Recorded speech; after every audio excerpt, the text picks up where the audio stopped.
Hai guys, di alur cerita film kali ini, Mimin akan menceritakan kisah balas dendam seorang ayah dan putrinya yang sudah terpendam selama 20 tahun kepada 5 pria dengan sangat sadis. Lantas, apa yang melatari dendam mereka sehingga si ayah dan sang putri menjelma menjadi pembunuh sadis? Tanpa berlama-lama, kita langsung saja cek alur cerita filmnya sampai full. Let's go!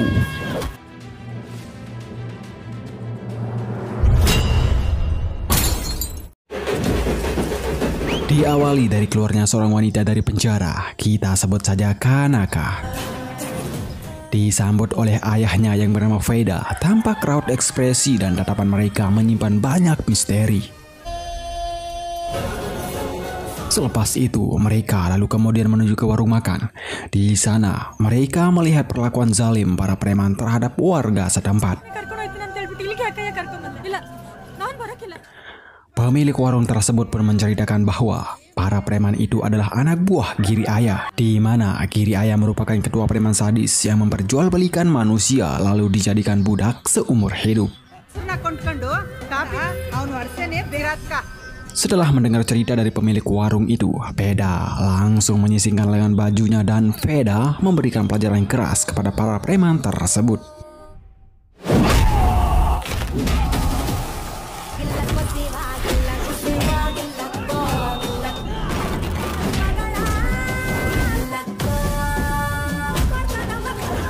Sat.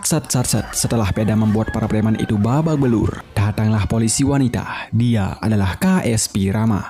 Dari duga dikira Bu Rama akan melerai mereka, Bu Rama juga ikut menghabisi sampah masyarakat itu. Selepas itu Bu Rama menghampiri Veda lalu bertanya, "Kamu siapa?" Veda pun menceritakan bahwa dirinya merupakan sosok orang yang baru saja bangkit dari keterpurukan masa lalu. Bu Rama lalu kemudian menanyakan isi di dalam tas yang dibawa oleh Kanaka. Kanaka pun mengambil isi di dalam tasnya, dan isinya hanyalah sebongkah batu. Entah apa maksud dari Kanaka menyimpan sebuah batu. Pada saat itu, Bu Rama menyuruh Kanaka menyimpan batu tersebut untuk berjaga-jaga dari tikaman para penjahat. Selepas itu, Veda dan Kanaka beranjak pergi.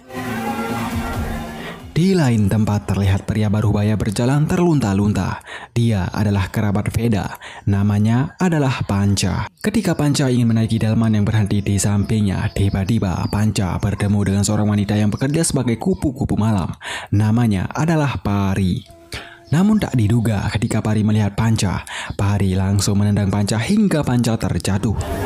Pari mencoba menghabisi Panca, namun warga desa segera melerai mereka dan Panca berhasil lolos dari tikaman Pari. Kira-kira siapakah mereka? Apa hubungannya dengan kisah Veda dan Kanaka? Kita lanjut saja guys. Beralih ke Veda dan Kanaka. Malam itu, Kanaka terlihat berada di depan kantor polisi. Tak lama, listrik di tempat itu seketika padam. DSP Rudra yang berada di dalam kantor segera menyuruh anggotanya mengecek listriknya. Namun para polisi dikejutkan dengan salah satu rumah warga desa yang terbakar. DSP Rudra pun memerintahkan para anggota segera melihat TKP. Dalam suasana gelap, tiba-tiba Kanaka datang menghampiri DSP Rudra. DSP Rudra kegirangan karena menganggap Kanaka akan mengantarkan serapi legitnya.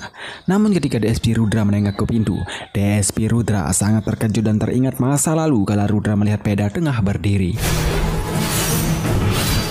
Tanpa sepatah kata apapun, Veda melilitkan tali di leher DSP Rudra, sedangkan Kanaka menghantam kepala Rudra dengan batu di tangannya berkali-kali hingga DSP Rudra tewas secara mengenaskan.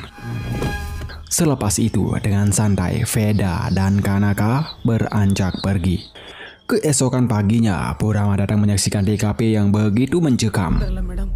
Salah satu anggota yang menyaksikan kejadian pun menceritakan Bu Rama bahwa pelakunya adalah 2 orang dengan wajah penuh dendam dan haus darah. Dan pada saat itu, dugaan Bu Rama langsung tertuju ke Veda dan Kanaka. Tak berselang lama, seseorang datang menemui Bu Rama. Dia adalah Bu Parwati, merupakan pengacara terkenal, mantan pengacara Veda 20 tahun silam. Dalam obrolan 4 mata itu, Bu Parwati pun menceritakan semuanya kenapa Veda dan Kanaka menjadi seorang pembunuh. The hunt has begun. Shanti Brahme. 20 tahun yang lalu, Veda merupakan sosok pria yang baik, priang dan sangat disegani oleh warga desa. Ia tinggal bersama istrinya bernama Puspa.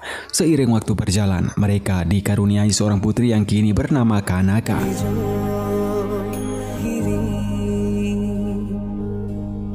Permasalahan itu timbul ketika ia ikut campur dalam kasus Bira, di mana Bira sendiri merupakan pencuri kelas kakap di desanya. Veda bersaksi atas kejahatan yang telah dilakukan Bera di pengadilan. Namun karena Bera punya banyak uang, Bera mampu memutarbalikkan fakta di pengadilan dan justru Veda lah yang dicerumuskan ke penjara.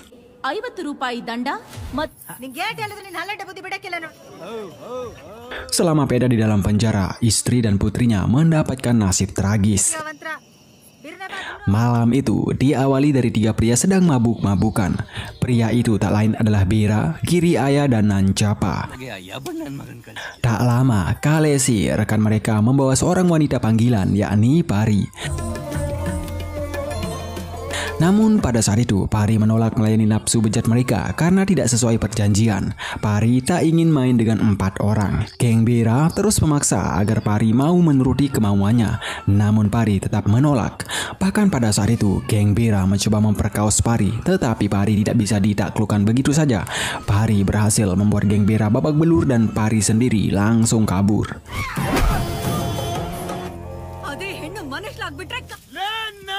Dalam waktu bersamaan, Nancapa melihat Kanaka sedang mencari kunang-kunang ke arah mereka. Karena nafsu mereka sudah di ubun-ubun, geng Bira tega membungkam Kanaka untuk digilir. Seakan-akan mendapatkan firasat buruk menimpa sang putri. Di dalam penjara, Veda langsung terbangun. Namun apa daya, Kanaka yang masih anak-anak dan lemah tak berdaya hanya bisa meronta-ronta kesakitan. Dalam tepat waktu, dalam keadaan mabuk, Panca datang. Panca langsung meneriaki Bera dan Bira langsung kabur. Dalam keadaan paha tergores luka dan pincang, Panca langsung membawa Kanaka ke hadapan Puspa dan menceritakan apa yang ia lihat. Puspa yang mendengar hal itu seketika teriak histeris dan langsung mengambil celuritnya untuk mencari geng Bira. Bersama sang putri yang keadaan tubuhnya masih lemah, sesampainya di rumah Bira, Puspa langsung menancapkan celuritnya di punggung Nancapa dan memberikan pelajaran keras kepada mereka semua.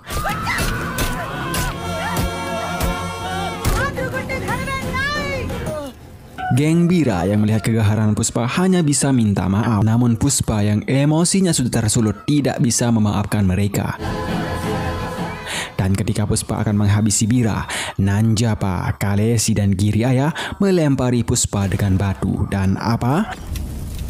Ya, Puspa langsung terjatuh pada kobaran api di dekatnya, membuat nyawa Puspa seketika melayang. Geng Bira yang menyaksikan Puspa sudah meregang nyawa, sangat ketakutan dan menyesali perbuatannya. Untuk menutupi kasus ini, Bira segera menghubungi DSP Rudra untuk membantunya dan berjanji akan memberikan Rudra uang dalam jumlah banyak. Dan pada saat itu, DSP Rudra akan mengatur semuanya. Keesokannya, Veda sudah mendapati jasad sang istri terbaring di halaman rumahnya, membuat Veda teriak histeris tak tertahan. Saat di pengadilan, DSP Rudra dan pengacara Bira sudah menyiapkan saksi palsu untuk bersaksi bahwa kematian Puspa tidak dibunuh, melainkan Puspa tewas karena kecelakaan. Saksi itu memutarbalikkan keterangan bahwa selama Veda di penjara, ia berselingkuh dengan Puspa.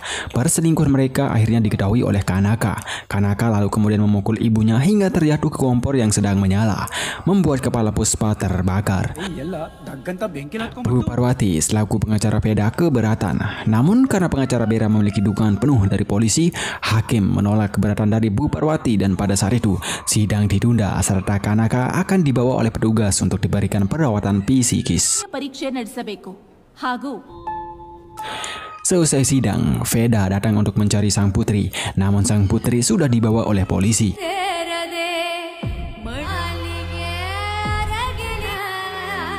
Veda tak bisa menahan emosi serta amarahnya, dan pada saat itu Veda langsung membantai saksi palsu dan pengacara Bira, sedangkan DSP Rudra berhasil diselamatkan.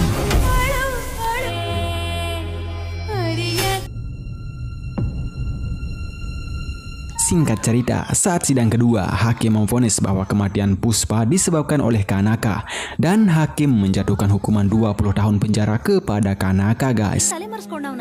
Jadi guys, selama 20 tahun itulah Veda melatih diri sembari menunggu sang putri keluar dari penjara untuk membalaskan dendamnya. Dan kini setelah 20 tahun berlalu, Veda dan Kanaka siap untuk balas dendam. Malam itu, Veda, Kanaka, dan Panca terlihat duduk berhadapan di depan api unggun. Pembicaraan mereka tak lain adalah untuk melanjutkan misi balas dendamnya. Yang kali ini balas dendamnya akan tertuju kepada Nanjapa yang saat ini sebagai pendeta di sebuah desa. Panca selaku kaki tangan Veda pun memberikan konsep matangnya bagaimana Veda akan menghabisi Nanjapa seolah-olah Nanjapa mati oleh kesalahannya. Singkat cerita, malam itu juga Veda dan Kanaka langsung menjalankan rencana yang sudah disiapkan. Pada saat itu, Veda sengaja menculik putri ketua adat desa tempat Nanjapa tinggal. Putri kecil itu bernama Bagia. Bagia kemudian dipindahkan ke kamar Nanjapa yang sedang tertidur lelap. Agar Bagia tidak teriak dan menangis, Kanaka sudah menyiapkan kucing kesayangan Bagia di depannya. Sementara itu, ayah dan ibu Bagia terlihat histeris kala mengetahui Bagia tiba-tiba menghilang. Saat warga desa mencari Bagia, Kanaka kemudian sengaja menaburi tubuh Bagia dengan sebuah bubuk, membuat sekujur tubuh Bagia gatal-gatal. Kanaka dan Veda juga sengaja menakuti Bagia hingga Bagia teriak histeris. Salah satu warga kemudian berlari ke sumber suara Bagia, sementara Nanjapa seketika terbangun dan berusaha menenangkan Bagia.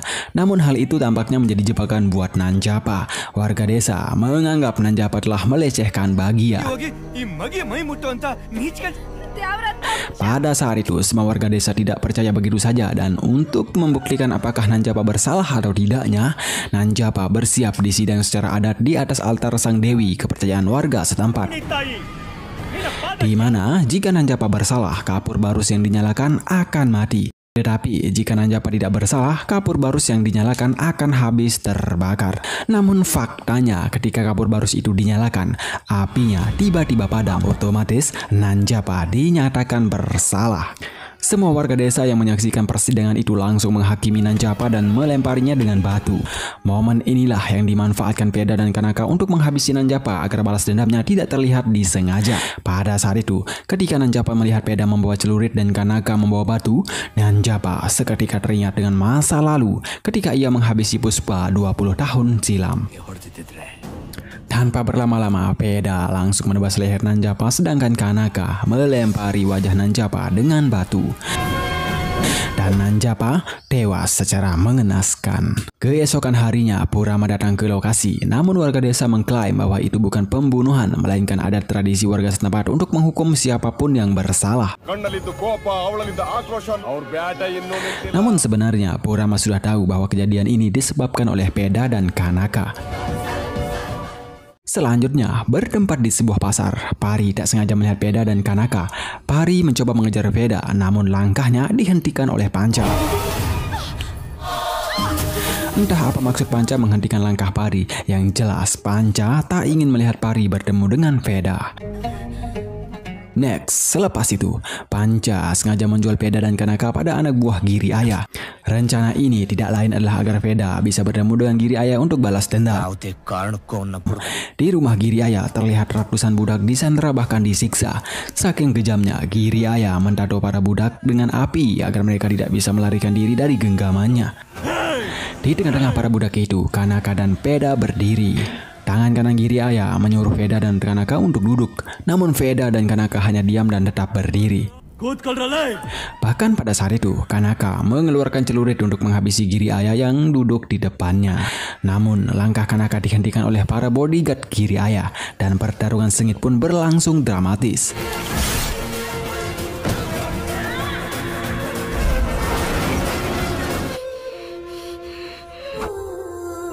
Pada saat itu, Kanaka hampir tewas dibuat oleh anak buah Giri Ayah. Veda yang melihat hal itu segera menolong sang putri dan pertarungan sengit kembali berlangsung menegangkan.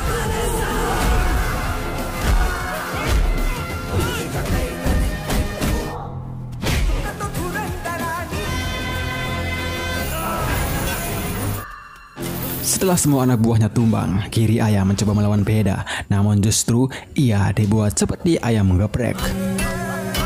Ketika Giri Ayah melihat Kanaka, Giri Ayah baru sadar ternyata lawan tarungnya adalah Veda. Seketika Giri Ayah langsung teringat dengan masa lalunya saat dia menghabisi Puspa.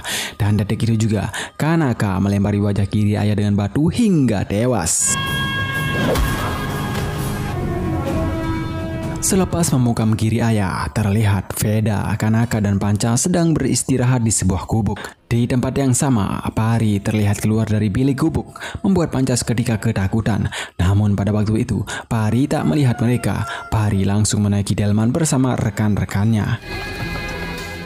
Keesokan paginya di pinggir danau, Panca menceritakan bagaimana kehidupan Kalesi sekarang sebagai target balas dendam selanjutnya.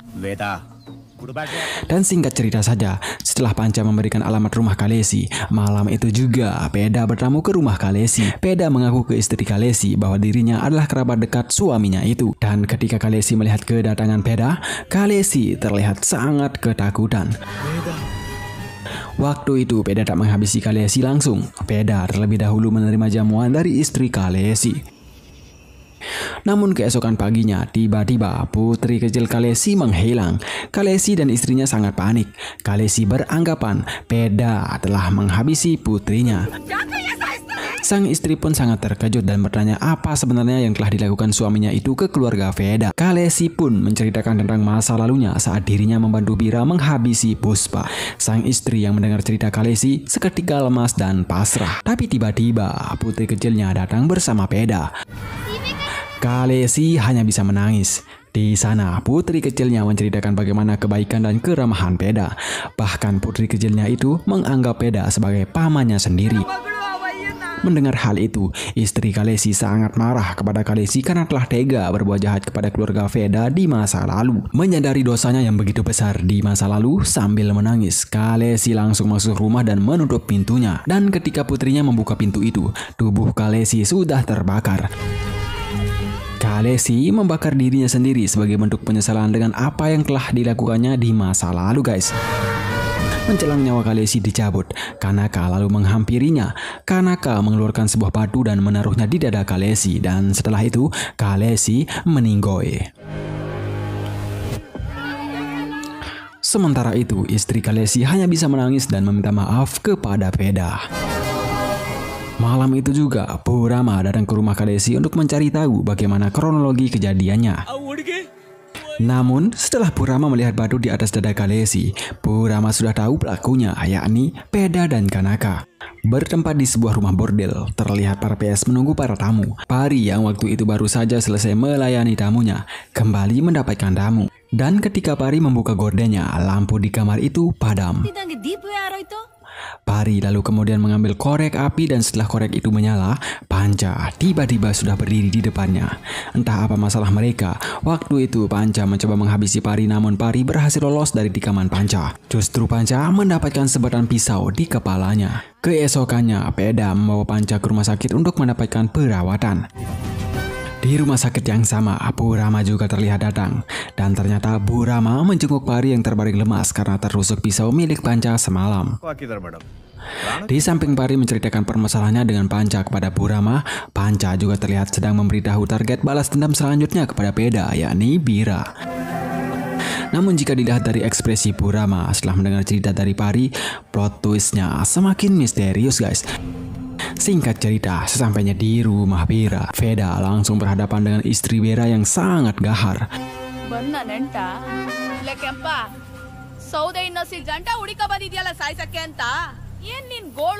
Namun hal itu bukanlah halangan besar bagi Kanaka. Tanpa sepatah kata, Kanaka langsung menebas leher istri Bira hingga tubuhnya terpotong menjadi dua. Melihat istrinya dipotong menjadi dua, Bira hanya bisa menganga. Dan pertarungan pun berlangsung sengit dan menegangkan, guys.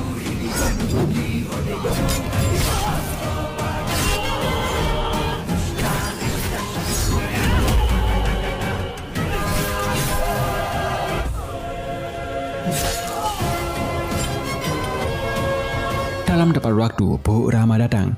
Namun Veda tak menghentikan amarahnya kepada Bira. Sebelum Bera mengeksekusi Bera, Veda meluapkan segala kekesalannya karena Bera tega merenggut masa depan keluarganya. Dan setelah itu, Veda langsung menebas leher Bera dan Bera tewas seketika. Dalam momen itu, Bu Rama datang dari belakang dan menyuruh Pari menceritakan kisah yang sebenarnya. Pari pun menceritakan bahwa malam itu ketika geng Bera yakni Giri Ayah, Nanjapa dan Kalesi memperkaos Kanaka, Pari berada di sana. Namun ketika Pari ingin menghentikan Bera, Pari terpeleset dan kepalanya terbentur dengan batu membuat Pari tak sadarkan diri. Tak sampai di sini, Bu Rama juga membawa Panca. Di sana, Panca disuruh bercerita tentang apa yang sebenarnya yang terjadi. Panca pun menceritakan segalanya. Seusai dirinya menghentikan geng Bera memperkaos Kanaka, mungkin karena pengaruh alkohol, dirinya juga ternyata ikut mencicipi serabi Kanaka, guys. Wow. Namun hal itu diketahui oleh Pari yang baru sadar dari pingsannya. Pari langsung mencangkul pahanya. Pari mencoba menghabisi Panca, namun Panca berhasil kabur membawa Kanaka setelah ia mengucuri wajah Pari dengan pasir. Itulah sebabnya guys, Pari seringkali ingin bertemu dengan Veda. Pari ingin memberitahu Veda kisah yang sebenarnya, namun Panca selalu menghentikannya. Dan singkat cerita, setelah Veda mengetahui semuanya, tanpa sepatah kata apapun, Veda langsung menebas leher Panca dan mencabik-cabiknya di tempat. Tamat. Banyak nilai moral dan pelajaran yang bisa diambil. Salah satu yang perlu diingat dari film ini guys, musuh terbesarmu bukanlah lawanmu, melainkan kawanmu sendiri alias musuh dalam selimut. Pesan saya untuk para wanita, jagalah diri. Kehormatanmu, jika ada yang berani menyentuhmu, jangan takut membela diri. Sikat. Semoga ceritanya menghibur dan jika ada salah kata, salah pembawaan, ataupun kurang enak didengar, silahkan komen berikan kritikan supaya Mimin berusaha membawakan cerita lebih baik lagi. Terima kasih dan salam bahagia.